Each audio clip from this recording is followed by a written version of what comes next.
Hello, everyone, and welcome to episode 47 of the Law Ninja Choke MMA Picks podcast. Today, we're going to be breaking down Strickland versus Hernandez, which is taking place in Houston, Texas. As always, I'm joined by Josh in Australia and Will in the UK. We're going to be giving you our early leans and predictions for this card. And yeah, let's just dive straight into it. We've got a fantastic main event here. Sean Strickland, the former middleweight champion, against Anthony Fluffy Hernandez. So let's go into the event page. Yeah, this is an intriguing main event, one which I'm pretty excited for. I think it's definitely worthy of the main event spot. What do you guys think? What's your initial sort of thoughts on this fight? I feel like when it comes down to Strickland, my main intrigue here would be if he can defend the takedowns from Hernandez, because obviously with Hernandez, his road to victory is to get his opponents to the ground and grapple them and find that choke, right? But Strickland's only been taken down by a select few fighters. Recently, DDP took him down a total of 7 times in their last 2 fights. Abus, I think, took him down once early on in their fight. I want to kind of like circle back to the DDP one though, because I feel like the chaos of DDP's fights, the way that he fights, is hard to replicate, and that's why it's so hard for Strickland to defend those takedowns. And my main question and curiosity here is whether or not Hernandez can get those takedowns through maybe summoning that chaos, right? That crazy factor, right? Because any standard takedown from a normal wrestler, Strickland's going to defend. Strickland's a very good counter wrestler. His whole base, I think, is wrestling. Like, I mean, that's probably a far-fetched statement. Maybe I'll be corrected, but I do think that he is a solid wrestler, and if he can defend the takedowns, his chances to win skyrocket. But still, my main curiosity here is whether or not Hernandez can get him down, because if he can, then shit, that's good for him. But if not, then he's going to be eating about 100 jabs to the face over the 25 minutes, and we don't want to see that because that's boring. Maybe, I mean, I don't. I'm not a fan of Strickland. I don't like Strickland too much. I like how he fights sometimes. Like he can turn it up a bit. Like he can really let his hands go and throw with the other hand every now and then. But it's always the jab that just annoys me. It's like a PTSD almost. Like whenever someone says Strickland, I'm always thinking of him just standing there and just jabbing. It's like, fuck, do something else, man. Come on. But I'm hoping that he proves me wrong and he makes it fun. And I'm also just still curious about the whole Hernandez getting those takedown and if he can, really. So that's my take on this really, really weird main event. What about you guys? Yeah, I just put on the screen here the Strickland versus DDP stats, just so you can see the round by round plays. And you're right, he took him down in 3 of the 5 rounds.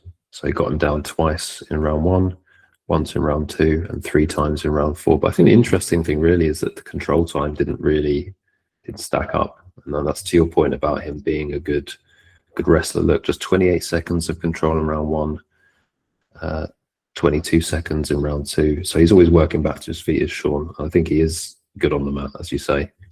And then, yeah, he did get control for the longest period in round 4. And he did seem to tire in that fight, right?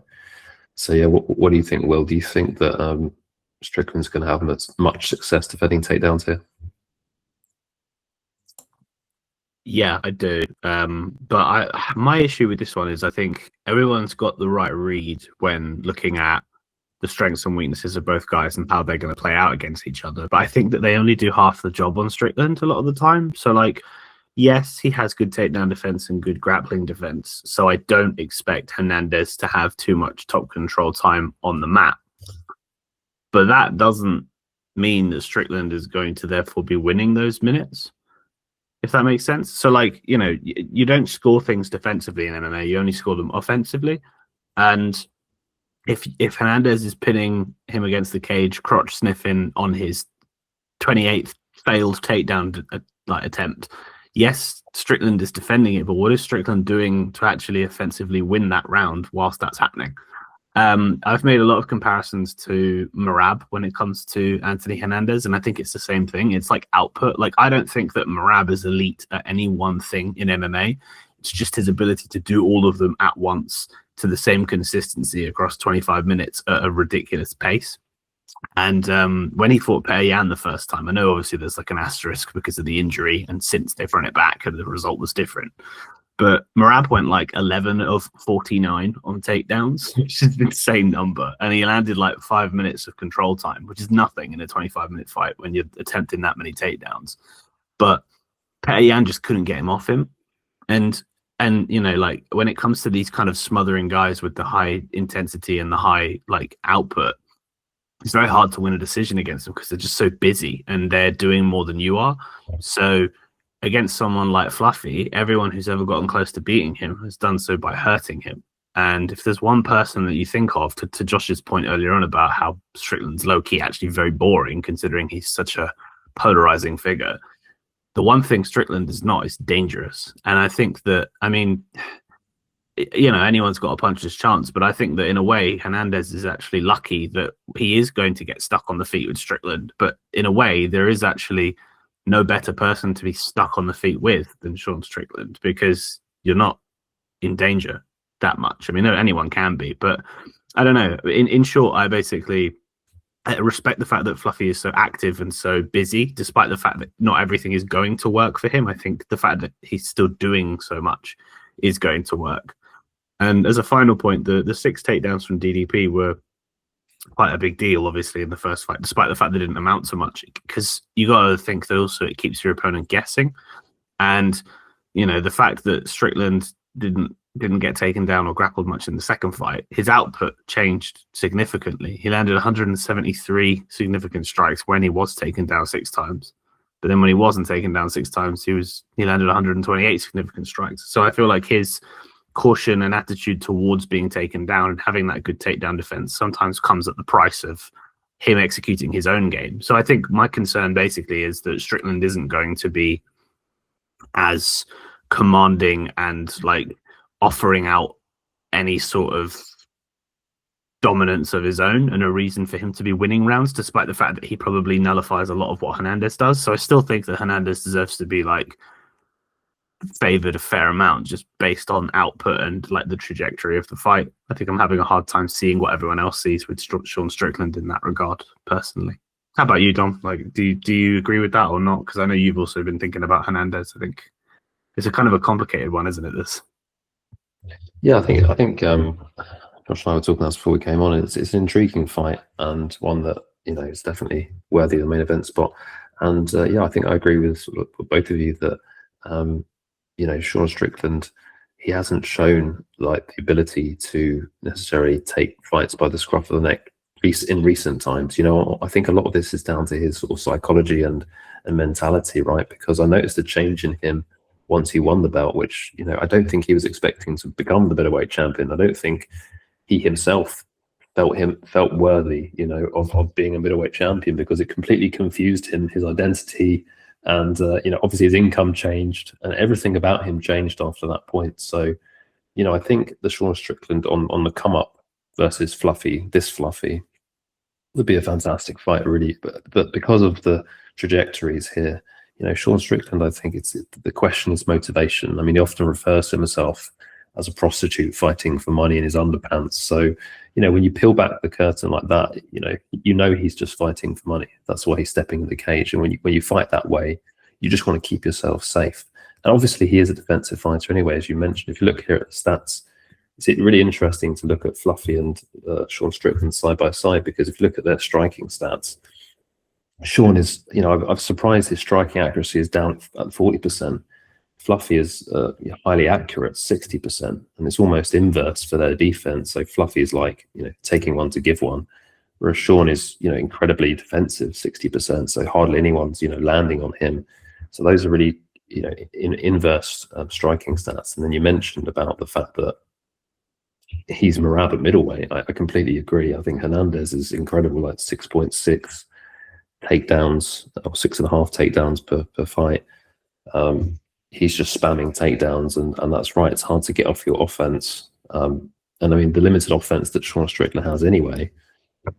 So I just see this fight as being optically one which is suitable for Hernandez, and the intrigue for this fight really comes down to Hernandez, because I was mentioning to Josh before we came on. We go back to this page. That I did see some point out that Hernandez, because he's maybe because the way he fights or just speculative, but he's always pulling out fights due to injury, and that's the one thing to note about his record. If you look at his record here and you look at the grey lines, these are all cancelled bouts. Not all of them are due to him, but he was supposed to fight Derrida in October. He got an injury there. I think this one against Delija, Hernandez hand injury. Why is he, getting all these injuries? Is he injury prone? Hopefully he's fully fit, because if he's fully fit for this fight, I'm with you guys. I think this should be Anthony Hernandez all day, because he's got the motivation. I don't think Sean Strickland has necessarily the motivation. And the intrigue comes as to whether he will finish this fight, because if you look at his record, he's a finishing machine. If you can't keep up with him, he's going to destroy you in the later rounds. Round 4 finish against Delija, round 5 finish against Pereira. If you're not on his level, he's going to finish you earlier. He's just drowning people. He's got an incredible finish record. Only a decision against Brendan Allen, and there was tons of grappling in that. That was only a 3-round fight. Before that, his last decision was Josh Fremd, and that was back in 2022. So, potentially Hernandez is live for the finish, I'd say, in the late rounds. But then I thought about Bautista, and obviously he finished in round 2 in the last main event. So who knows? Maybe the safest option would be to take the Hernandez money line, but it's obviously gone quite short now. So what do you guys think about the money line? Let's bring it up here. That sounds like a Will question there. I'm going to hand it over to Will. I struggle with it, really. It's tricky because, based off of the breakdown I just gave, I find it hard to really know how to quantify Hernandez, because I do think that his best work is nullified, but I still think he gets it done. But if Strickland won, I wouldn't be too surprised. I don't think I see Strickland winning a round or 2, but then that kind of ties into how likely he is to win the overall thing, because he's not far off winning if he's winning a round or 2. So I think 290 is a little bit steep, but I think that in the minus 200 to 250 range is probably fine, if that makes sense. So I agree with it mostly, but I just think it's probably gone a little bit too far by now. Yeah, it seems like money's come in very recently. I'm a bit surprised as well. I can't, as you say. I mean, I think it could look dominant. I think at this price, if it's getting to the minus 300s, like here it is on my bookie, then yeah, I think we need to see something really dominant from Fluffy, and he's capable of that. So yeah, I guess we're going with Fluffy, unless Josh. I guess you didn't unequivocally say that you were picking Hernandez, but are you leaning Hernandez? Yeah, I reckon I'm going to go with Hernandez at the end of the day. Because when the fight happens, what are we going to mostly see, and what's going to be mostly prevalent? And in my opinion, that's going to be Hernandez looking for those takedowns, and visually that's going to be good for the judges, right? They're going to see him be more active, be the one that's pushing the certain pace, whereas Strickland's going to be on the defensive for too long. So yeah, I reckon Hernandez by decision. As painful as that sounds, well, why not? You're leaning towards a more boring fight, you said. So what about you, Will?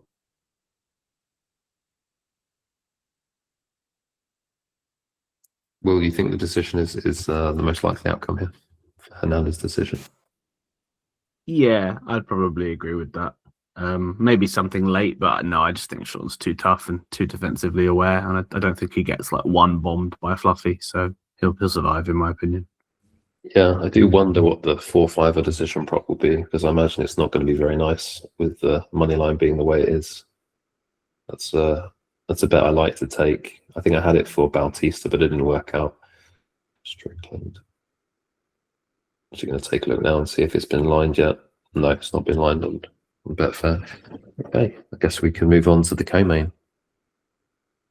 So one of you chaps want to give us some spiel about this, because this is going to be exciting.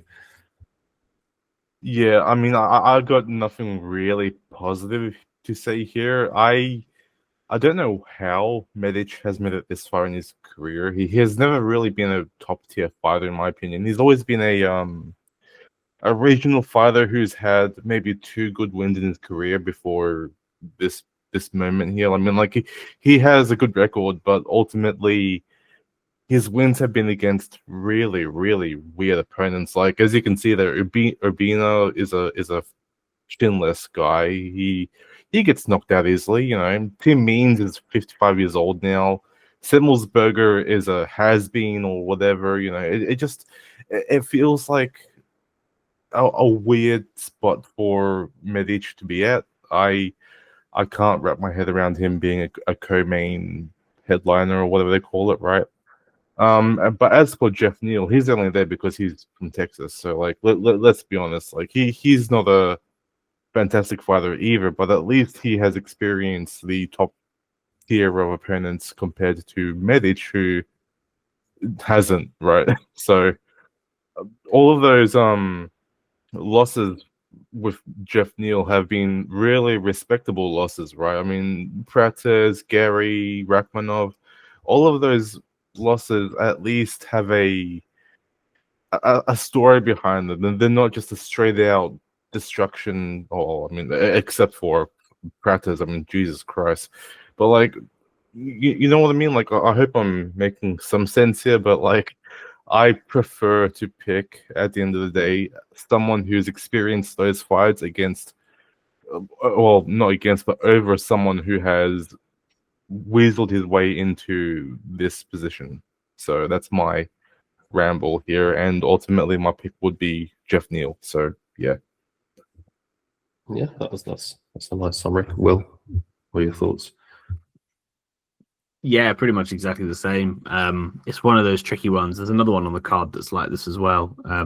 Reese versus Pereira, in that it's a guy who, in his prime and like if he was fighting to like relatively the best of his ability, absolutely smokes his opponent, but he's coming off of a bad loss and doesn't quite look the same. So I don't know how much I can trust Geoff Neal, but you know, best case scenario for Geoff, he absolutely destroys Medic. But worst case scenario, this is a very competitive fight.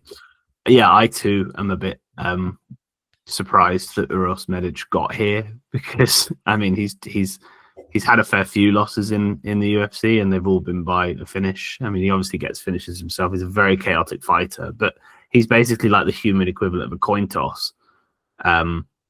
And a lot of his sort of, you know, he's obviously had more wins than losses in the UFC, but a lot of that is due to the fact that he's fought similar kind of guys who are also dangerous but also a danger to themselves. So yeah, I don't know if Geoff Neal fits into the same level of vulnerability as some of the guys that Medic has been feeding off, but he could be. So yeah, I wouldn't. You know, if this fight was happening 2 years ago, Geoff Neal would be like minus 300 or something worse. So I think the hesitations on Neal's, like where he's at in his career, are baked into the line to make it slightly playable. But yes, Geoff Neal probably should be the favorite here. He has the most upside, I think. So I would side with him to win by finish, probably. Yeah, this is a tough one. I mean, it's only tough because of the Medic side. I think, yeah, like you've already pointed out, you can definitely trust Geoff Neal to bring a certain standard. His losses are only to the sort of the best of the division, as you mentioned, Josh. I think like Medic is like the definition of mercurial, isn't he? I mean, he's winning in round one. You know, everyone had Salikov in that last fight, and he destroyed him. You know, would you be surprised if Medic just knocked out Geoff Neal in round one? I guess you wouldn't be, right? Because he's either gonna, you know, and Tim Means, you know, I know he's old and recently not looked very good, but he used to be a pretty decent fighter. and that was a quick one. And then to address some of his losses, right? Oralby, I believe he was still a lightweight at that point, and this took place at welterweight or something like that, or his first fight at welterweight. No, sorry, so we should mention he switched weight classes, so fighting his first 3 fights in the UFC at lightweight. So he fought Adon Cruz, Jalen Turner, and Morales. He lost to Jalen Turner in round 1. I guess there's no shame in that. Turner hits really hard. He knocked out Semmelsberger. That might be the fight to rewatch, actually, because that actually lasted into round 3 to see how Medic was doing. So I might do that after this. The oral by one, that was just a mauling on the mat. I don't think Geoff Neal's going to do that necessarily. And then, Puna. I mean, we know Puna's got a lot of power. He came down from middleweight, and Medic coming up from lightweight. I picked Puna in that one. I bet on Puna pretty big. I think the Medic chin is what's in question here, and I'm with you guys. I mean, when I sort of stepped back, because initially I was kind of attracted to the Medic line. So Medic opened at, I keep flip-flopping between Medic and Medic, but so plus 185, and now he's plus 165. So people obviously liking the plus money on Uros Medic, but I think probably you're better off playing Medic to win by KO in round 1 or 2. That's probably going to be even bigger plus money, maybe. Who knows? I mean, with Geoff Neal, I think you guys mentioned it. Can you trust Geoff Neal? Like, I don't really want to trust him, but I don't really see an option. But I think if I was going to bet it, I'd be quite tempted to play Medic KO round 1. Maybe just hang my hat on round 1, or fight ends in round 1, because Medic gets dusted himself. Maybe Neal catches him. Neal's shown like recklessness, hasn't he, in his fight with Prates? Just like let himself get hit, or maybe I'm being unfair, but so maybe fight ends in round 1. But I guess we're all leaning Neal here. It's hard to see. I think it's just that reliability. Recently, obviously finished by Rakhmonov, and if he's getting a bit older, I definitely wouldn't want to be betting on Neal at big favourite odds, to be honest. I think that's not a wise move, even though he should win if this fight gets extended. So I guess we have to go for KO, don't we? I'd say maybe KO round 2. I mean, just because if Medic doesn't finish him in the first round, like, who knows what happens, right? So round 2 is my guess. So Medic KO round 1 or Neal KO round 2. That's the binary nature of the fight. Do you agree? Well, yeah, I mean, I would say first half of the fight for either guy, basically. But round 1, round 2 could be either of them, really. Cool. So let's keep it rolling.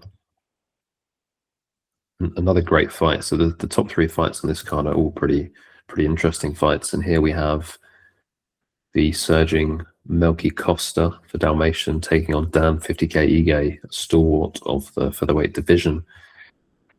I think this is a super interesting fight. I think a lot of people, for some reason, picked against Melquizael Costa in his last fight with Morgan Sherry. Obviously, head kicked him into oblivion in round 1, which is obviously something he hasn't been doing, has he? If we look at Melquizael Costa's record, he's been a bit of a decisionator in the UFC.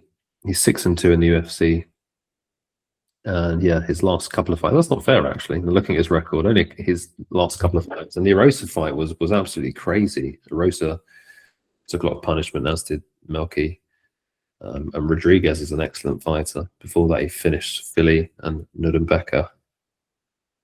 So, I don't know what people are saying. I think he can finish Ige. I think that's one of the things that people are saying. Ige is not finishable, right? Seen this narrative around that you can't knock this guy out. That seems to be evident in his record. 9 decision losses. So what do you guys think? Can Ige get finished? He's not that old. 34. I thought he was older. I feel like this is one of those fights where that question is going to be answered pretty certifiably, right? Because Costa has built his career around finishing his regional opponents plus some UFC opponents here and there. I don't know if he can get Ige out in the 3 rounds allocated, but I do think that Ige is going to be on the retreat for most of the fight. He has to be, because I mean, like, if he stands his ground, he's going to get taken down. If he stands his ground, he's going to get punched in the face. Either way, he's going to be defending on two different roads, right? So he has to fight precautiously, if that's the right word. Like, he has to not give in to his inner animal and throw back hard, because he's going to probably lose, maybe, right? It's too risky. So I don't fully trust Costa here, and I also somewhat don't like him because I was on Serghei when they fought, and I was pissed. So I'm a little bit conflicted right now. Like, I want to pick Ige for like a decision win, but I also don't. I have to look into this more over the week, but it's an interesting fight at least, right? So yeah, that's my take.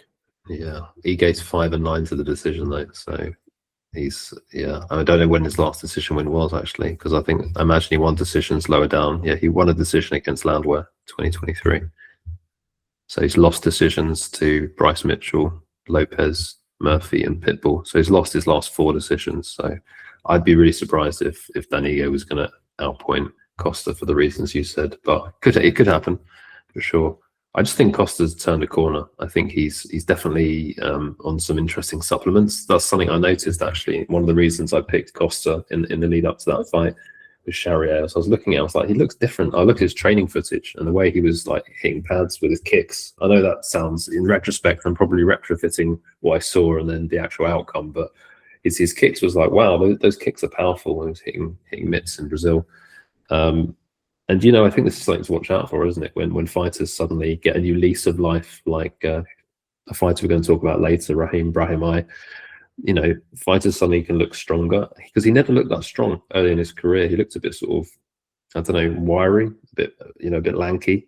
Now he's like tall, rangy and powerful. So I think that's just a recipe for disaster against Ige. I'm probably the opposite of you, Josh, in that I picked Ige against here, but Pitbull, I think Will did as well. So I'm a little bit burned by him. So we all have our biases, right? I think in the cold light of day, I think Costa's got to be the side. What do you think, Will?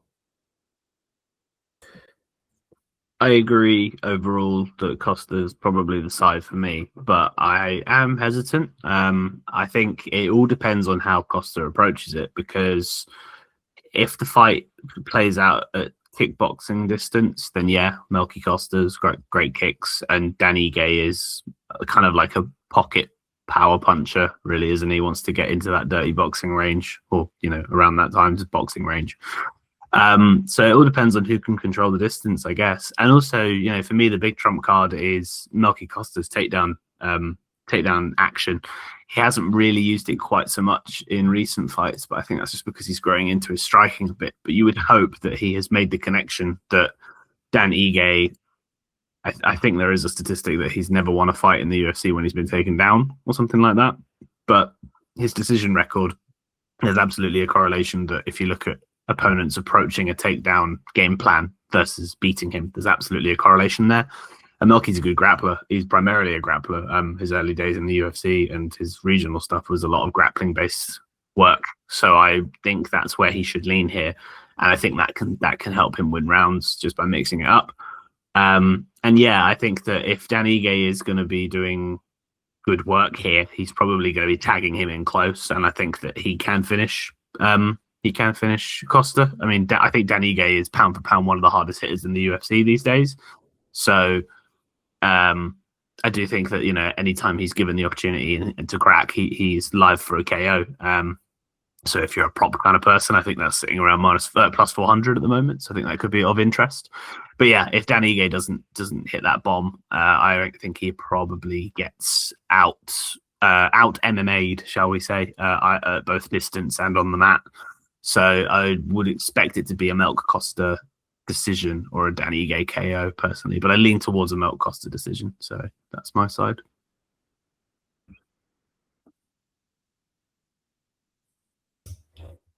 Yeah, I think that sounds pretty solid to me. I think you're right. Ige's always live to finish by KO. But I think the likely outcome is a decision. Josh, you agree? I mean, I suppose so. You guys had really strong cases here, so I'll just, I'll jump on the bandwagon. I'm kidding, but like, I'll agree with that. I think decision is the way to go.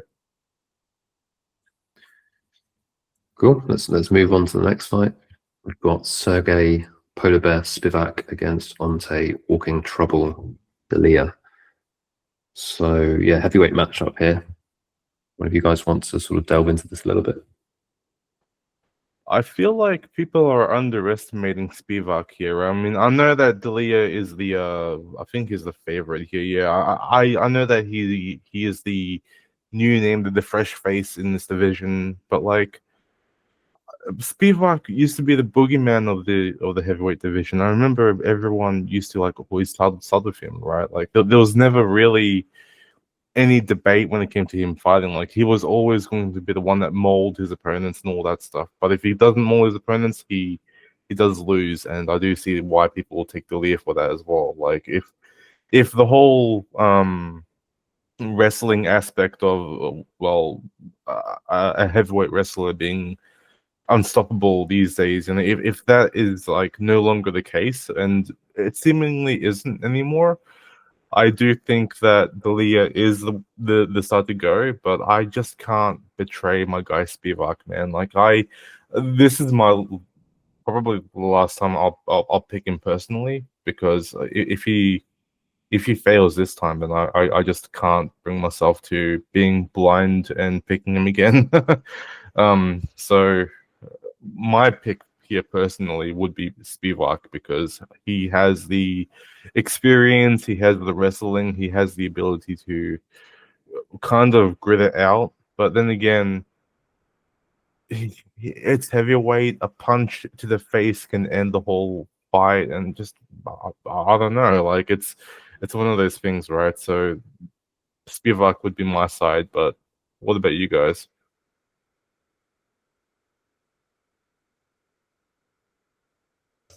Go ahead, Bill.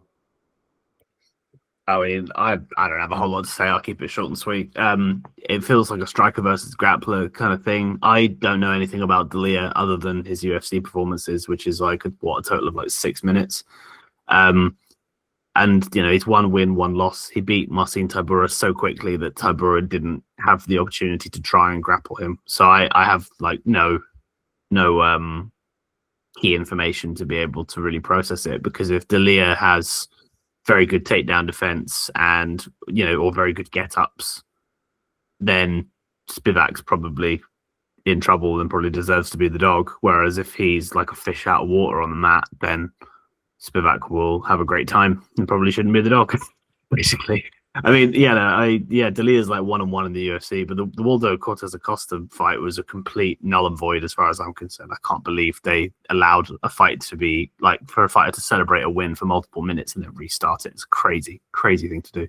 But I digress. Yeah, I don't know. I literally want to just abstain from this one. I have no idea. So yeah, anyone else want to know? Anyone else can add in if they want.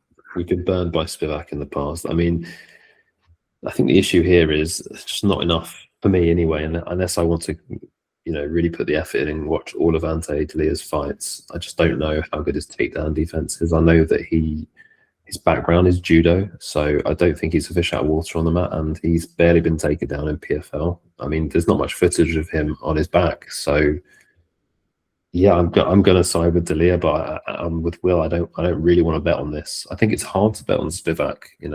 If you want to back him, I completely get it, Josh, because if you look at his record, I mean, obviously Delija's just got Cortez Acosta and Tybura on his record, but Spivac's like been in the UFC. I mean, for so long. He'd been in the UFC since 2019, and he's got all these fights, and he had a nice little run here in the middle, a nice 6 wins out of 7 here. Only lost to Aspinall, the champion. You know, here he beat Augusto Sakai, Derek Lewis, Greg Hardy, Alexei Olenek, Jared Vandera, Carlos Felipe. My God, some of these are terrible fighters. Okay. Yeah, I'm not going to overthink this one. I think I'm just going to go with Will here. I'm just going to take Delija, but you know, I won't bet on it. And if your guy Spivac wins, Josh, then great. Maybe we'll have another run at heavyweight, but it's hard to look past Delija, especially because, you know, as Will mentioned, I don't think he even lost that Ortiz Costa fight. I think he actually kind of was winning it, and so probably 2-0 in the UFC, beating arguably two of the best heavyweights in the division. So yeah, I think if he's not going to be able to get the fight to the mat, then Delija is going to knock him out, right? Yeah, I reckon that makes sense here. I mean, I just, you know, I've said what I feel like I had to say. So as painful as it feels right now, I'll just go with Delija, just to make it like a trifecta kind of thing. Like, why not? I mean, don't take it personally. Like, if Spivac manages to get him down and sub him, I thought, you know, no one will be that surprised. But he looks like his striking is regressing because he's going through his UFC career. He looks more scared on the feet, not more confident, which is never a good thing. I don't know. I've just seen Delija start fast every fight, so I guess could be around 1 KO, maybe around 2. Any takers? Yeah, I reckon round 1 makes sense to me. Yeah, fair enough. Going a bit further down the card, I have nothing to say on this fight, but maybe one of you has something to say on this fight. Jacobe Smith against Josiah Harrell, but I think this is a last-minute replacement. Am I right? Because I don't recognize this name. I mean, if it is a last-minute replacement for Jacobe Smith, then I'm gonna put my whole house on Jacobe Smith, because I believe the narrative around Smith is that he is like the prodigy from AKA, so like the gym that like Daniel Cormier came from, Khabib and all that stuff came from. So I have a lot of like quote unquote stock in Smith here. I don't know who the hell Harrell is. He looks like a guy that came from like Fury FC and lost, but like obviously he won many times. He's undefeated. But what the hell is Ohio Combat League? But so yeah, I've heard of LFA though. That's I know LFA. Yeah, Oh I mean my LFA God. is respectable, but yeah. Bro, speaking of things you've heard of, he beat Melvin Guillard in 2025. That guy was in his prime in like 2012. That's crazy. I remember watching that guy when I was literally like 14 years old watching the UFC. That is insane. What the fuck? Why? Firstly, how's that guy still fighting? Secondly, why are you taking that fight? That's kind of embarrassing. I mean, being 11-0 is great, but if that's the caliber that you're fighting when you yourself are 8-0, then that record is just padded, isn't it? Jesus. Yeah. Do we have odds for this?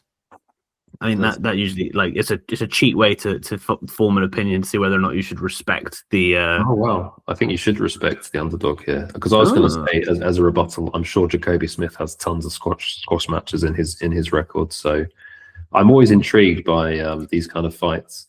So Harrell's been steamed. He came in at plus 400. I could just tell that looking at the record. I was like, this guy's probably on a level, you know, it could be on a level because, you know, got the same record. And you mentioned that fight, but he did have a fight in his record, which was impressive. In Harrell's record, in his last win at LFA, he beat a guy who was 13-2, which is not to be stiffed at. This guy here,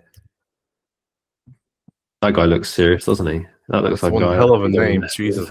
Dosmatov. And let's see who Dosmatov has beaten. We're just doing MMA maths now. Like, he's beaten all these Tov guys. Alibekov. That's always impressive when you're beating Tovs. Just a bunch of Tovs. Do you know what? Actually, that's a great shout on Jacobe Smith. I just looked at his record, and he's got hands. Yeah, he got his first win over someone with a winning record when he was in his 5th fight. So bad. Yeah. He's really someone I like. I'm keeping my eye on him. Yeah. Fair enough. I mean, I'm intrigued to see it go down. I like if they're bringing in somebody who is UFC caliber who gets a shot. I hope they're not coming in to throw the fight. I don't know what kind of shape they're in, but if they're coming off the couch, then it could be interesting. But yeah, I mean, if the guy deserves to be here, then best of luck to him. I mean, if the odds are respecting him at this stage, it would imply that the super nerds have probably actually taped this guy and like enough of what they saw to roll the dice on him as a big underdog. So he must have something about him. Well, I think people are learning that when you've got a prospect and they've not fought much in the UFC, they shouldn't be like a super big favorite, like especially depending on the opponent. Because we saw we're going to talk about in a minute, Alden Coria was a big underdog in his fight against Alessandro Costa, and also Ethan Ewing was a huge underdog against Malcolm Wellmaker. So I think this is sort of people learning, like if he's plus 400, it's worth a stab, right? Plus 400, this guy has some decent wins. So maybe Jacobe Smith is the side, but from a betting perspective, that's always something a different perspective to think about. Yeah, see, like that's where I'm kind of conflicted here, and I'm going to go on a bit of a rant here, but last week, people were on Julius Walker, and he was like a plus 200-ish underdog, right? Like around there. I don't know what exactly, but all of those people that were on him were likely like casuals or like YouTube MMA breakdown people who do like shitty breakdowns and stuff like that. And I'm all for that, but I feel like Harrell is this weekend's or this coming event's Walker in that case, right? Like an idiot trap, and so, and that's not me saying that because I like Smith by any means, but like, I when you showed me the odds, I was expecting Smith to be like minus 800, right? Something stupid. So, but you can only beat those who have been put in front of you, and if you've not got the shot in the UFC, I mean, there was a time where Khabib had only beaten Cans. Like I feel like you gotta give someone a chance and see the tape first, because pride. I mean, if you're high on Smith, there was a time where Jacobe Smith had no UFC wins, and if he was coming in a spot like this, I guess you got to give him the chance first. But I see what you mean, though. Like, I agree with you on the Julius Walker thing. I think I was pretty perplexed by that. I watched the tape of him in the UFC, and I did not like what I saw, so I was very confused as to why people liked him. But yeah, I mean, yeah, it's a complicated one. This is why my stance on this is always, if there's not enough footage at UFC level, I don't bother, because you guys can swing from big fav to big dog, because you have to know about the level of competition that you're fighting. So if you go and do the tape on this fella, like, how do you know that the last guy he fought on LFA wasn't UFC level himself, or how do you know he wasn't a complete can? You have to have context of what's facing them inside the cage as well, I think. And I just think there's so much volatility when it's early days. So I always wait for someone to have like at least 15 minutes in the UFC before I take it seriously from a research perspective, basically. Well, I mean, that's fair. With Ethan Ewing, you just took 5 minutes to look at his tape, just his footage. You could see this guy was an absolute monster, like physically, skill-wise. So you knew, okay, plus 700 or whatever. That's just crazy. It's crazy stuff. So I don't know I haven't watched Harrell, so I can't comment on him. I just look at the line movement. I'm assuming someone's looked at some tape on him and likes what they see. That's why it's coming in. But yeah, maybe Smith is the side. I don't know if you guys want to make a pick on this one. I mean, it sounds like Will and I can't really, but if Josh, if you feel very convicted about this, we can certainly. I mean, I've already bought the hype train ticket, so yeah, I'm picking Smith. Okay, hype train ticket, Smith. How does he win? I reckon KO. Why not ground and pound? Well, in round 2.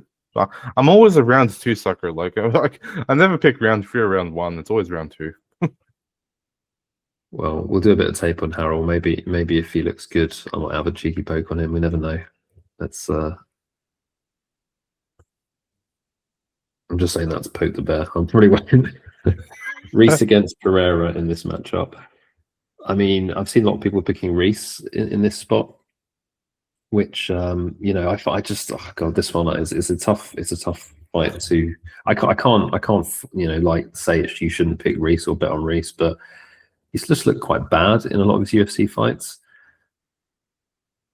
Okay, I mean, recently, okay. Do you remember, guys, remember what happened here with the no contest? What was that? An eye poke or something? Accidental foul groin shot. Oh yeah, Groin, yeah. That was funny. It couldn't have happened to a nicer guy. Was that Dumas? I take it that got groin shotted. Yeah, Yeah. he's a bellend. He's a Convicted felon in the UFC. Yeah, I mean, losing to Brundage, was that a legitimate loss to Brundage? Because that is shocking if it is the case. Bro, that was the slam, wasn't it? He had him in a triangle. Yes, you're right. I remember that. Jackson didn't he? Yeah, you're right. He got slammed by Brundage, yeah, in round 1. Yeah, I don't have a lot to say on this. I'll let you guys pick it apart. Pereira's just looked like absolute garbage recently, but apparently his wife divorced him and he was depressed and he had to fly to China for this one. Thing, Carl Dorcas knocked you out in 1 round. I picked Dorcas. I'm telling you, that doesn't mean anything. People shouldn't get too into like specific results. Like this round, Carl Dorcas is a good fighter. I said I was watching a tape and I was like, this guy's a good fighter. I don't know why he's such a big underdog. There's getting knocked out by Carl Dorcas, who's now taking everything under the sun and has got his power. That's fine. I think these ones actually concern me more. Actually, not the Hernandez one. But this is the most concerning one. Of the 3 losses recently, the Magomedov one is extremely concerning because it looked like he didn't want to be there. It looked like he'd been paid off. It looked like a rigged fight. These other 2, there's no shame losing to Hernandez, who's like going to be fighting for a title one day. And there is no shame losing to Carl Dorcas in round 1. He got caught, and plus he's going through divorce or whatever. So this Magomedov one, this one really is the one which makes me hesitant. Otherwise, I'd probably bet on Pereira here, to be honest, just for the veteran experience. What do you guys think? Before I say anything, if you look at Zach Reese, the latest weight part, 194 pounds, was that a catch weight or did he miss weight by like a fuckload? Like, what happened there? Like, because he is a very skinny dude, so maybe he like, I don't know, couldn't really cut that much weight. It was a catch weight. Oh, I think okay. Because McVeigh was short notice, was he? Oh no, I think that it was Zach Reese who was short notice. Right, like a replacement fighter. Okay. I don't respect Zach Reese's record too much. His wins have been against, except for the McVeigh one, shit fighters like Todorovic, crap. Medina, crap. Marquez, crap. I mean, if these fighters listen to this episode and you guys don't hear from me in like a week, you know what happened. So, but like, I just against a veteran who I know he's on a losing streak, but against someone like oh crap, I forgot his name. Pereira. Against him, I just can't really see it being a clear, decisive win. It's going to be a bit messy, and I don't know. Like I'm pretty conflicted on this. Really, I feel like, and I'm throwing Will under the bus here. I feel like Will has more to say than I do. So, Will, you wanna take over? I mean, I got things to say, but none of them are particularly conclusive. In short, honestly, you can take everything I said from the Geoff Neal breakdown and just copy paste it in here. I think it's the same thing, because if Pereira is not as washed as that 3-loss record looks, this is a steal. Like, because Zach Reese, like, zooming in on his record is absolutely the right thing to do, because this guy is like underwhelming as fuck. Like, there isn't a single win that impresses me, and also some of his wins don't impress me. Like, just go Todorovic. Why aren't you finishing that guy? Jose Medina is awful. Why aren't you finishing that guy? I know he like threw the kitchen sink at him, but like, there's levels to a performance, and like I'm not even that impressed by his wins. And the Cody Brundage thing is kind of like a high variance finish, so I don't even give him much of a. I don't really blame him for losing that one. Really, it doesn't really matter. But then you look at his entry into the UFC, right? The Eli Aronov fight, I haven't watched it back, but if memory serves, it was like a guard sub that kind of came out of nowhere when I think he was an underdog. We don't have odds, I don't think, but okay, he was a minus 160 favorite, but he caught him in like an arm bar really early, like straight from the guard. Great finish, cool, but like again, it's like a flash finish. It's the same as the Brundage thing. If I don't give Brundage credit for it, I'm not going to give Reese credit for the way he beat Aronov. And then you look at his record other than that, and it's just can crushing. So like, how the hell has this guy got to the UFC? It's a complete fast track. And how the hell has he survived in the UFC? Because he's fought the lowest level of competition they could possibly offer him. Michel Pereira, whether or not this is like a brilliant spot for betting, it all depends on where Michel Pereira is at. Because if we get anything of like the version of him before those 3 losses, he will smoke this guy. Like sanctioned murder smoke. Like I'm very sure of it that Pereira at like minus 140 or whatever he is could be a steal. But it's just about whether or not you trust him, and I don't know if I can. Like the voice in my head has been telling me for the last like 10 days to bet Pereira, but I can't. I just feel such a stupid thing to do. Do you know what I mean? Like if it turns into a competitive fight and he almost loses to Zach Reese, or he does lose to Zach Reese, I don't know if I could ever forgive myself. But also, I'd really be annoyed if Pereira goes out there and smokes him, because I'm saying it right now, aren't I? Like, it's a tough one, but it's not one you can be confident in. That's for damn sure. But I feel like you have to go with Pereira just based off of all of the upside, apart from the fact that he might still be heartbroken and divorced and sad. No. We know he's not. We know he's over that. That's why he's a tempting bet, because he's like training like an absolute monster, isn't he? On his Instagram, he's with like Sean Strickland every day. He looks happy. He's on the air, what's it called, the Airdyne or the air bike, wherever it is that, so he's back. Like he's back now. So you're right. This could be a squash match. I mean, Pereira could just run through Zach Reese and be back. But you're right. It's just the nagging doubt of what you've seen of him, like getting knocked out by Dorcas and just looking tepid against Magomedov. So I'm in on Pereira. And I'm going to bet him, actually. This conversation has emboldened me. I'm like, these odds don't make sense.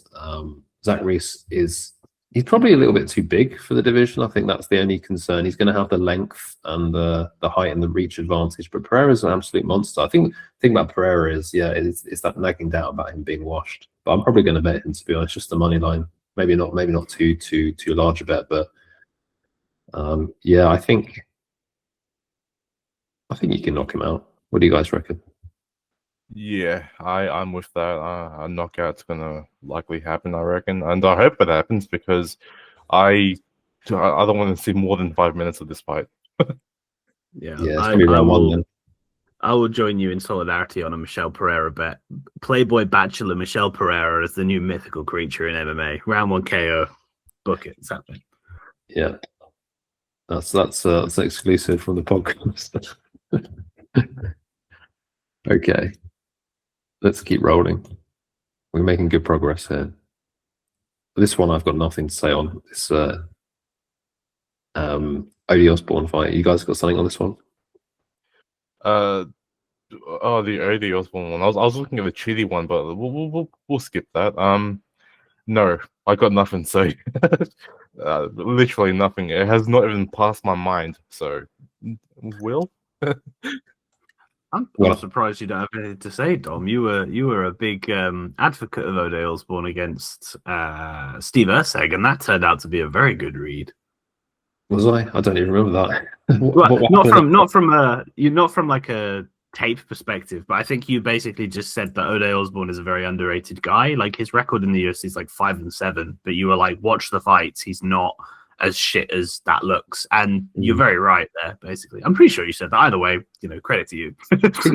I think he didn't win that fight, did he? He lost to no. But he won the first round and had Erceg looking like he was fucked, but Erceg managed to turn the tide, and Osborne kind of pissed it away, which is what he does. Like he doesn't get soundly beaten. Like Ronaldo Rodriguez, I think he could have won that one. Jeff Alfilo, like he either gets submitted really early off of some stupid grappling error, or he goes super close. Almabayev, grappling error. Well, he got absolutely shut out in that one. Tyson Nam, you shouldn't be getting KO'd by Tyson Nam. Manel Cap, he was competitive with. It was only a 1 round fight though, so don't take too much from that. I mean, he even got submitted by Brian Kelleher for crying out loud in his debut. Like it's such a shame. It's like if Osborne didn't have that like self-destruct in him, I reckon he actually would be like top 15. I think he is a very good fighter, but like you just can't not see all the red on the screen right now. It's tough, isn't it? I don't know much about Uros, except he is a training partner of Almabayev, and Almabayev smoked Osborne like 4 significant strikes, completely like grappling, like wrecked him. There is that. I think Osborne has been a popular underdog though this week. I'm pretty sure he was around like plus 175, but he's now like plus 120. So he's been bet down a fair bit. Yeah, there you go. Interesting. Yeah, that's really interesting. Yeah, but again, it's one of those things. It's like, yes, he'll look good until he just shits the bed. Probably that's the way of O'Day Osborne. So, like, do you want to take that plus 120? Probably not. So you're telling me you're picking on this fight or not yet? No, I wouldn't want to pick on it personally. It's the one I've done no tape for, but I know the narratives for it really. Now that this Will one's said when you that, definitely got down, isn't it?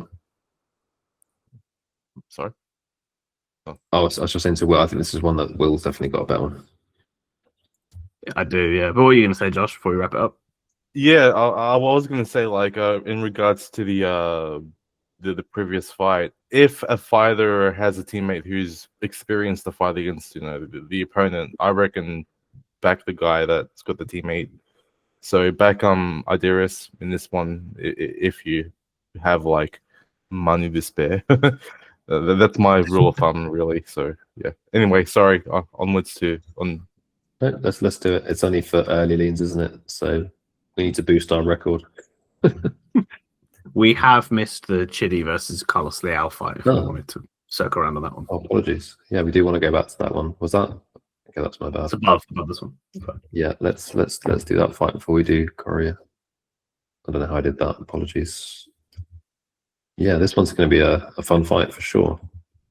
Chidi, Bang Bang, Njokuani against Carlos the Lion Leal.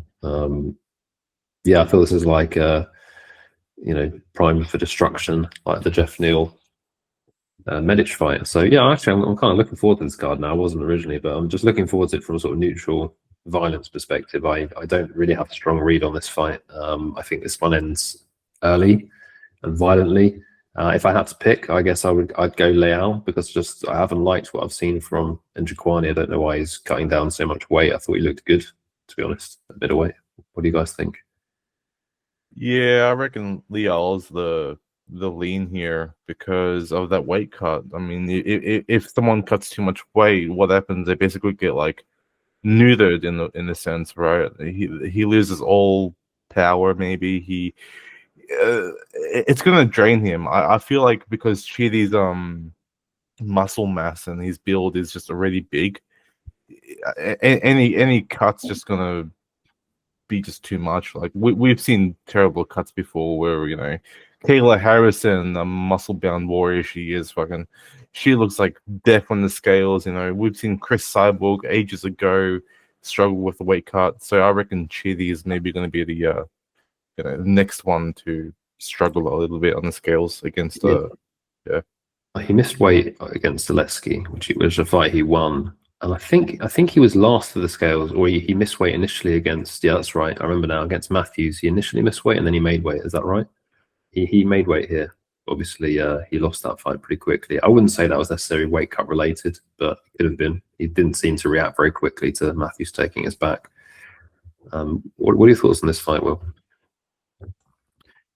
My head is so scrambled when it comes to Chidi. Like, the whole thing about welterweight versus middleweight. Yeah, I remember when he looked like an absolute ghost in one of those fights. And I don't often like to overreact to weigh-in stuff, but I think I bet against him because he just looked like death. And yeah, it's weird though, because like prior to the Matthews fight, he had like a 3-win streak and then a 3-loss streak, and the losses were at middleweight and the wins were at welterweight. So it felt like it was making some sense to him. But like, he must have been fighting for his life every weight cut. Like, the dude's massive for welterweight. But then also, like, I mean, that's the weight narrative. But then there's the fight narrative. Like, the guy is a BJJ black belt. Like, I know he's not historically a grappler, like, or a takedown guy or anything like that. But like, I bet on him against Matthews because, as we know, I take any opportunity to hate on Jake Matthews that I can. Shout out Neal Magny. But like, yeah, that's the worst display of grappling I've ever seen from a black belt. Like the only thing you could compare Njokuani's like response to Matthews grappling him was like a drunk dude outside a bar who has no background in fighting. Like it was so bad. Anyway, I just don't know what to make of Chidi at this point because he's confusing me at every turn. Whatever I think I expect from him, he just does the opposite and just doesn't look good. Like he has weight cut problems when he shouldn't, and he doesn't have weight cut problems when he should, and he can't grapple when he should grapple, and he can grapple when he shouldn't. Like I don't know. Like I just at the end of the day, I know this one has had a lot of betting action though. I think Chidi was like plus 180 or something, and he's now plus 110. A lot of money has come in from Lucrative again. Why do I know this all the time? It's because I pay too much attention to betting lines. Lucrative's bet him, and that's why he's gone down massively in odds.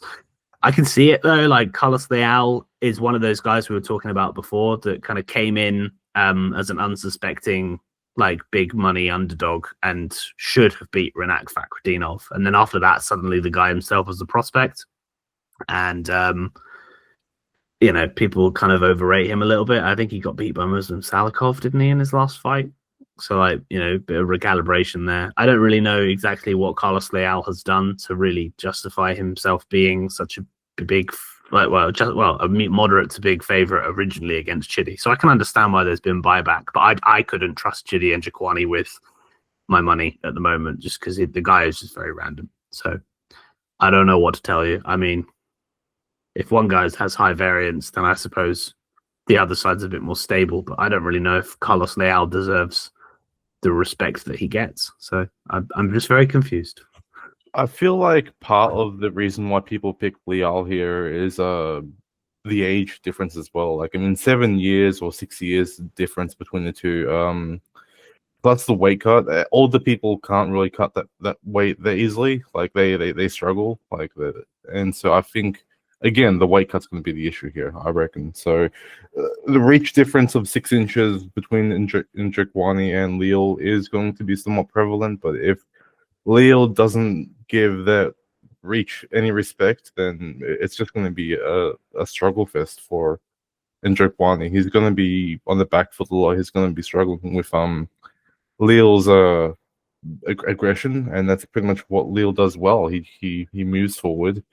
He suffocates his opponents with his pressure, and yeah, I feel like age is going to be one of the bigger factors here. Yeah, I mean, with the line movement, this is like another Pereira situation for me here, where it's like doesn't really make so much sense for this to have closed so much. So this one's tempting as well. I don't know if I feel as convicted on this one because I think Chidi, he does have some decent wins. But yeah, I think I'm going to bet on Pereira. I think I'm going to bet on Leal at this rate, to be honest. I need to do a little more work on this one, for sure. This one I'm not so convicted on, but Pereira, I like him for 1 unit. Let's go to the big page. So, are we taking Leal here? I am, yeah. I might predict a decision, maybe, yeah. But that's just me chucking it out there. I have no idea what a decision would look like. It would look like a farce, I think, given that Leal walks forward with his hands down and Chidi's just like, I don't think I can see a decision. It could be wrong. Okay. I mean, what do you think? Do you reckon like a knockout later on? Or? Yeah, I think this is ending in the first round, if not two. I can't see how this can unless they're going to both come out in a cautious fashion, which is possible. Actually, now you mentioned, I think that's the red flag, isn't it? Sorry for Leal, that he just got knocked out cold, and he'd never been knocked out before, but he doesn't have very good defense, right? So it's got to be Chidi early or Leal a little bit later, maybe. What do you think? Well, yeah, definitely a finish of some sort. I couldn't really place when, just because both, like, again, I don't know what to say about Njokuani. I think it'll start off pretty violent though, so I think early makes sense to me. I'd probably say round 1. Let's do it. Right, so we've got that one in the bag now. Then we can go back to the one we were actually hovering on for a moment. That was the Coria fight. So yeah, break it down for us, Will. Oh man, I mean, honestly, I don't have as much of a three-dimensional like breakdown on this one as I should. It was more a circumstance thing. One thing I know for sure, Luis Gurule is not very good. I mean, in his last fight, he got outstruck by Jesus Aguilar, who is a pure BJJ like guillotine guy, if I remember correctly. Like, not a good striker. My memory of him striking is not good. Like, you know, those like pure Brazilian jiu-jitsu grapplers who wear the really long shorts, who just sort of stand there and throw big overhands, and that's all they have. Like, that's an archetype in my head that I can always remember. That's kind of what Jesus Aguilar is. But yeah, managed to outstrike Luis Gurule. It's a weird one. Like, he's only had 3 UFC fights. He got finished by Ode Osborne in a kind of tepid first round. It came to the second round and he got KO'd. I didn't really take too much from that personally. Ode hits hard. His Dana White's Contender Series fight, I thought like Gurule came into the UFC and I was like, he looks okay. I'm not, you know, he kind of he can defensively grapple and sometimes offensively wrestle himself. Not that great, decent output, like just a jack of all trades, but absolutely a master of none. Kind of like a Miles Johns kind of type. I don't know why that name stands out to me, but yeah, like just not a whole lot to be massively excited about. But then Alden Coria, like, I mean, to be honest, obviously gravitate towards this guy because I cashed him at plus 300 in his debut, which was brilliant. But Alessandro Costa sucks, by the way. I said it at the time, I think, and I was right. He just sucks.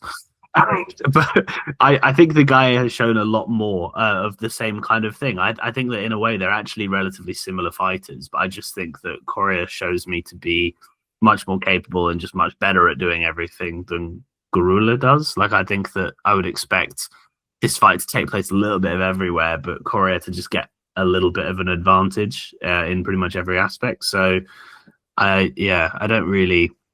I think also like Coria is probably the more dangerous guy as well. Like Gurule seems quite hittable and like can be hurt. I think he's been KO'd a few times in his career, definitely against Osborne, but I'm not sure if there was anyone else. If we could check that.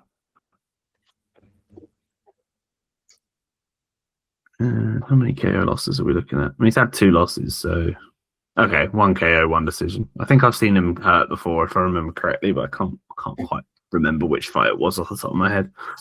But yeah, it's kind of a circumstantial thing as well. Like, I knew that I was betting this early, so I knew that money would come in on Coria. So I took the plunge early alongside Fluffy Hernandez in a parlay. So not the strongest lean. I probably haven't pitched it very well, haven't sold it to you, but I just think Coria is a little bit better everywhere and should just show himself to be the better martial artist, basically.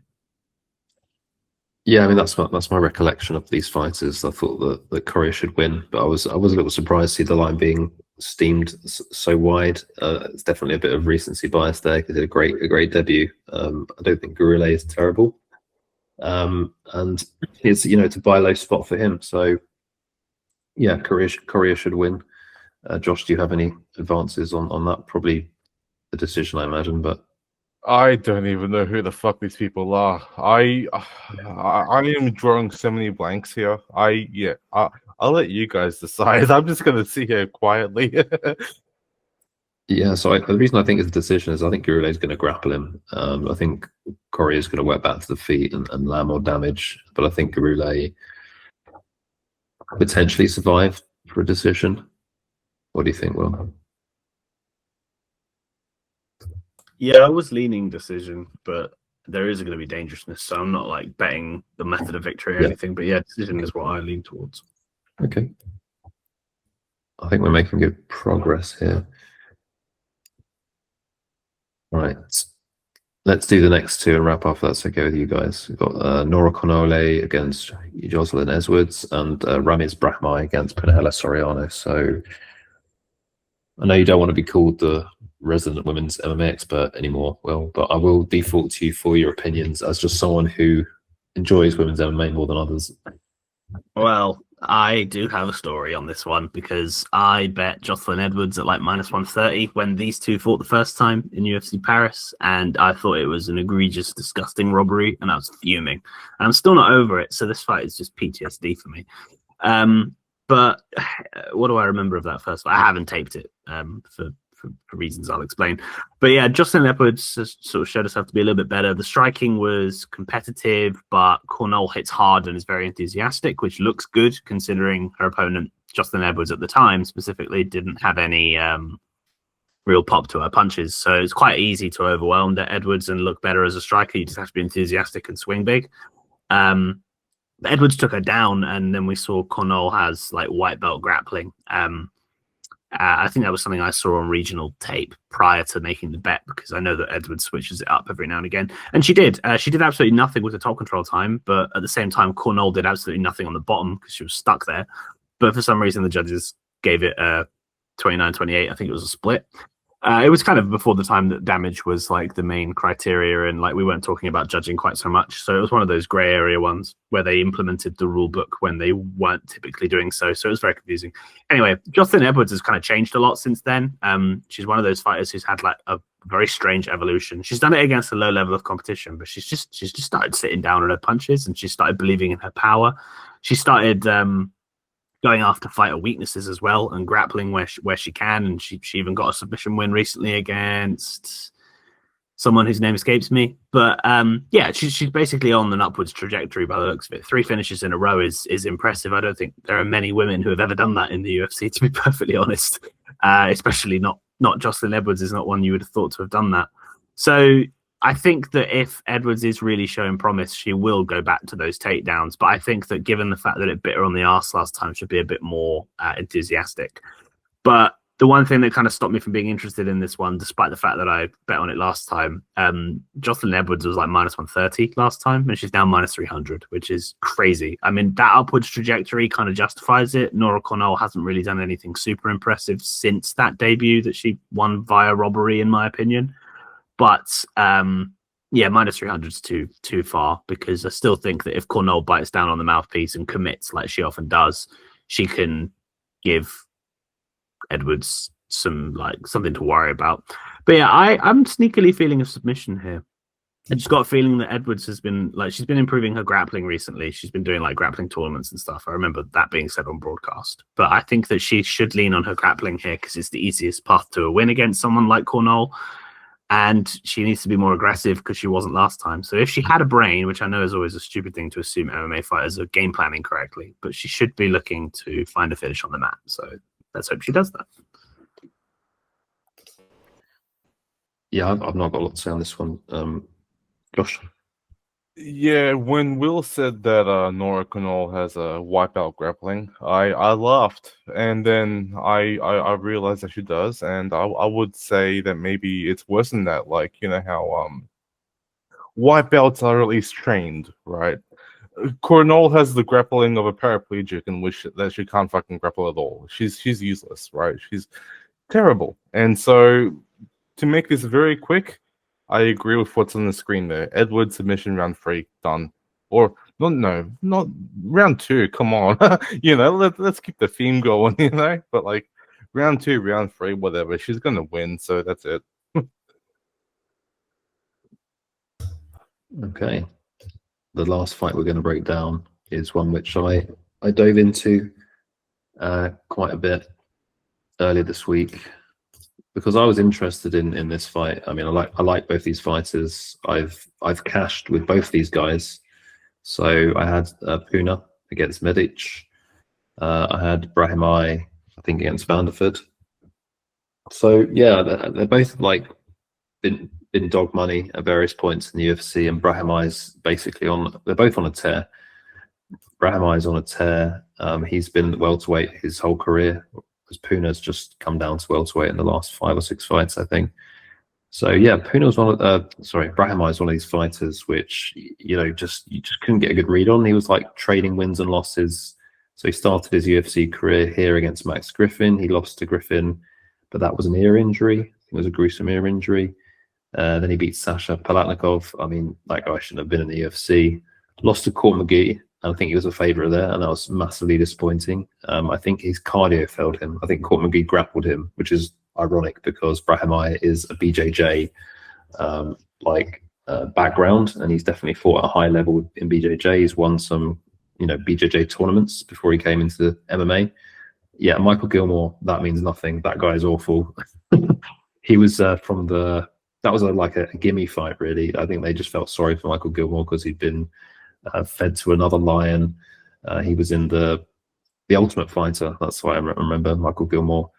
The loss to Garimbo, I think, was a similar thing to the Court McGee, showing that he has issues with his cardio, right? But they've been magically fixed. Don't worry about it, guys. He's looking absolutely refreshed. These aren't amazing wins. Beating Mickey Gall, Billy Ray Goff, and Austin Vanderford is the most impressive win recently. Because I don't think Mickey Gall and Billy Ray Goff are that good. I think Austin Vanderford is good, so I think that's a good win. But yeah, I just think that this is something about Brahimaj at the moment. He's looking full of confidence, and I think that put me off basically betting on Puna, because I was definitely leaning Puna pre-tape. Puna is a wrestling background. He's a wrestler, Division 3 All-American, I believe. And he's, basically had a tough go at middleweight where he started. So after starching Todorovic in round 1, he went on a bit of a loss streak at middleweight, lost to Brendan Allen. Nick Maximov outgrappled him. That was a split decision, though. He lost to Roman Kopilov, who was obviously much bigger than him, like noticeably bigger in the cage. And I mean, yeah, losing to Stoltzfus is not a good look. Then he switched weight class. So sorry, he's only had 3 fights at welterweight, and his 3 wins, I'd probably rate them a little bit higher than Brahimaj's wins. So Baeza was a fight I always rated. I honestly thought Baeza was going to be a good fighter. This is actually Baeza's last fight. So Puna effectively retired Baeza by just grappling him, just took him down 3 rounds, laid on him. Medic was a first round knockout, and Veretennikov was very similar to the Baeza fight, sort of took him down and just lay on him and just did some ground and pound. And I think the main reason I can't bet on Puna here, even though I want to, is because in those 2 fights against Baeza and Veretennikov, he was leaning his neck out there every single time, and he was also just not he didn't care about submission threat at all. Now he might change his game plan. He might come here and be very, very prudent about the way he approaches grappling, because I think he probably will wrestle here, or he may wrestle. If he doesn't wrestle, I think Puna's going to win this. If this is just a stand-up fight, I think it's probably going to be Puna by KO decision. But if it goes to the grappling, I have no idea.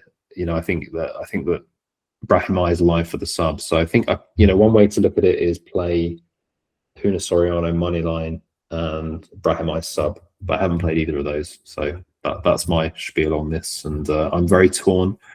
I don't really have a pick at this stage. Yeah, I don't want to end inconclusively, so hopefully one of you can help me out. Tell me who's going to win this fight. I mean, I can't help you out too much because I don't have any idea. But my general rule of thumb is that a good wrestler is better than a good grappler, and in this case, Soriano's got the wrestling chops and the Hawaiian chin to survive. And yeah, I'm not too sold on Brahimaj. I understand that his wins have been pretty good recently, but maybe it's a blip on the radar, maybe it's a little upwards trajectory kind of thing. But I do like Soriano here, so that's my very rookie-ish take. Well, what about you, Wolf? Yeah, I'm agreeing with you both. I think the Dom's breakdown of it is absolutely spot on, really. If Puna uses his brain and fights intelligently, he should win. I think he's got the wrestling to wrestle offensively and also wrestle in reverse and keep it standing if he wants to. And if they're standing, he's got more power. He's just a better striker. So I think he's actually the better martial artist, but he's also just a bit of an idiot. And you look at his record, and there are just so many bad decisions, bad fights, just reasons to be sketched out by him. And also the whole leaving his neck out thing, I noticed that too. It's the first thing I went in looking for. I was like, does this person look like somebody that gets subbed by Brahimaj?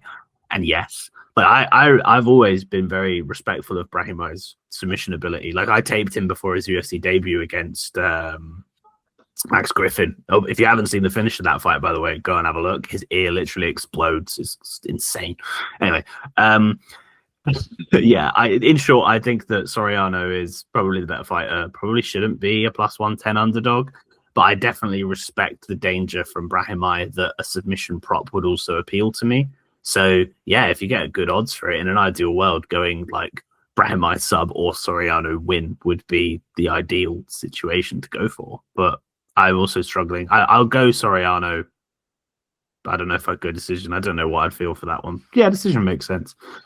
Yeah, Soriano, go with that. But a Brahimaj submission is not off the cards. Yeah, it's worth noting, just final note, that Soriano, I don't think he's ever been subbed, which is the interesting thing about this fight. And that I think that's true. Let me just quickly check his record. No, I tell a lie. He was subbed. He was subbed by... Who's he subbed by? Stoltzfus. Oh, gosh. Yeah. But I think he was absolutely gassed in that fight. I have no idea what happened. I have to rewatch that one. Yeah, I think so. I think it could be a really close fight. It wouldn't surprise me if it was somewhat of a stalemate. Because I mean, I know Brahimaj is starting fast, but this is a step up, really. Soriano is a step up, and so I think I've seen people playing the under. I kind of get it because both of these guys can finish, but I don't think Soriano really. Yeah, I don't know if he doesn't land heavy. I think this could be more of a back and forth kind of fight, very close. Yeah, I think maybe playing Soriano decision and Brahimaj sub. They're both decent plus money, as you mentioned. Yeah, and that's going to bring us to the end of the episode. Unfortunately, I don't have time to break down the last three fights, but I know that a lot of people have been picking Phil Rowe, and it seems like Yadir Del Valle is a squash match against Jordan Levitt, so he's a big favourite, as is the case with Carly Giudice. Do you guys have anything to say on the last three before we sign off? Not really, no.